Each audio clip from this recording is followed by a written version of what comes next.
தீபாவளி பலகாரங்களில் இன்றைக்கி நம்ம பார்க்க போகிறது ஓமப்பொடி. சின்ன பசங்க இருக்கிற வீட்டில் கண்டிப்பாக இந்த ஓமப்பொடியை செய்யாமல் இருக்க மாட்டாங்க. ரொம்ப அதிக காரம் இல்லாத இந்த ஸ்நாக்கு குட்டி பசங்க ரொம்ப விரும்பி சாப்பிடுவாங்க. அதை தான் இன்றைக்கி எப்படி பண்ணுறதுன்னு பார்க்க போகிறோம். இன்றைக்கி கொஞ்சமாக செய்ய போகிறதுனால நான் கடையில் தான் கடலை மாவு வாங்கி யூஸ் பண்ணிக்க போகிறேன். அது கூட கொஞ்சமாக அரிசி மாவு, பெருங்காயப்பொடி கொஞ்சம் சேர்த்துக்கோங்க. ஒரு டேபிள் ஸ்பூன் அளவுக்கு ஓமம் தேவைப்படும். ஓமத்தை நீங்கள் சுடு தண்ணியில் ஊற வச்சுக்கிட்டிங்கன்னா நல்லா அதோட எசன்ஸ்லாம் இறங்கிடும்.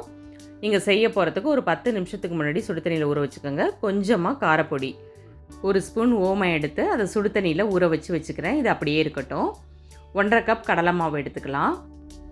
இது கூட 2 டேபிள் ஸ்பூன் அரிசி மாவு எடுத்துக்கிறேன். கண்டிப்பாக அரிசி மாவும் சேர்த்தா தான் இது நல்லாயிருக்கும். நல்லா கிறிஸ்பாகவும் இருக்கும், டேஸ்ட்டும் கொஞ்சம் நல்லாயிருக்கும். வெறும் கடலை மாவில் மட்டும் பண்ணினா இது நல்லா இருக்காது.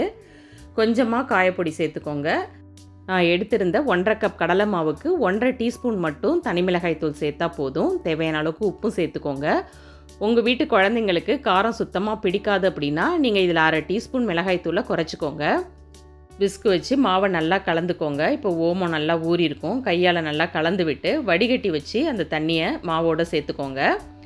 எல்லா தண்ணியும் ஒரே நேரத்துலேயே சேர்க்க வேண்டாம். கொஞ்சம் சேர்த்துட்டு கொஞ்சம் தண்ணியை எடுத்து வச்சுருங்க. மாவை கலந்துக்கிட்டு தேவைப்பட்டால் திரும்பவும் கொஞ்சம் தண்ணி சேர்த்து மாவை கலந்துக்கலாம். மாவை கொஞ்சம் லூஸான பக்குவத்துக்கு தான் நம்ம பிசைஞ்சு வச்சுக்கணும். சப்பாத்தி மாவு மாதிரி கெட்டியாக பிசையக்கூடாது. பிழிகிறதுக்கும் ஈஸியாக இருக்கும்.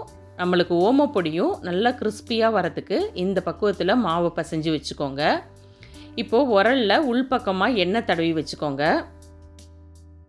உரலில் 3/4 அளவுக்கு மட்டும் மாவை சேர்த்துக்கோங்க. அப்போ தான் பிழிகிறதுக்கு உங்களுக்கு ஈஸியாகவும் இருக்கும். ஃபுல்லாக மாவை வச்சிட்டிங்கன்னா பிழிய கொஞ்சம் கஷ்டமாக இருக்கும்.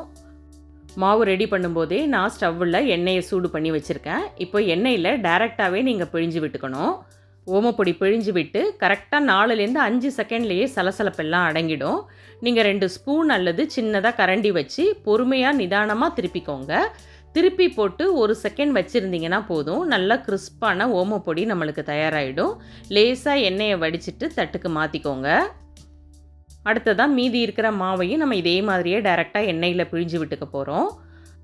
பிகினர்ஸ்க்கு நான் முக்கியமாக சொல்ல வேண்டியது என்னென்னா, பழக்கப்பட்ட எங்களுக்கே பிழியும் போது ஆவி கையில் படும். நீங்கள் புதுசாக செய்கிற நீங்கள் கொஞ்சம் உரலை தூக்கி பிடிச்ச மாதிரி பிழிஞ்சுக்கோங்க. இல்லைனா அதிகமான சூடு படும்போது உங்களால் தாங்க முடியாது. கொஞ்சம் கவனமாக செய்யுங்க.